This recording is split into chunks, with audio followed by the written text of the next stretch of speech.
ಗಣಪ ನಿನಗೆ ಯಾಕೆ ಇಂಥ ಉದ್ದ ಸೊಂಡಿಲು? ದೊಡ್ಡ ಹಾವು ಯಾಕೆ ಬೇಕು ಹೊಟ್ಟೆ ಸುತ್ತಲೂ? ದೊಡ್ಡ ಹಾವು ಯಾಕೆ ಬೇಕು ಹೊಟ್ಟೆ ಸುತ್ತಲೂ? ದುಡ್ಡಿಲ್ಲವೇ ಪಾಪ ನಿನಗೆ ಬೆಳೆದುಕೊಳ್ಳಲು? ದುಡ್ಡಿಲ್ಲವೇ ಪಾಪ ನಿನಗೆ ಬೆಳೆದುಕೊಳ್ಳಲು? ಗಣಪ ನಿನಗೆ ಯಾಕೆ ಇಂಥ ಉದ್ದ ಸೊಂಡಿಲು? ಗಣಪ ನಿನಗೆ ಯಾಕೆ ಇಂಥ ಉದ್ದ ಸೊಂಡಿಲು? ಹೆಂಗಪ್ಪ ಒಪ್ಪಿದನೆ ಇಲಿ ಸವಾರಿಗೆ? ಹೆಂಗಪ್ಪ ಒಪ್ಪಿದೆ ನೀ ಇಲಿ ಸವಾರಿಗೆ?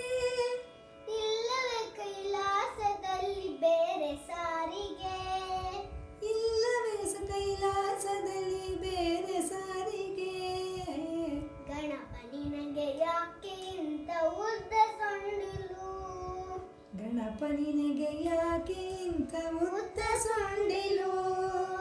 ಗಣಪ ನಿನಗೆ ಯಾಕೆ ಇಂಥ ಉದ್ದ ಸೊಂಡಿಲು?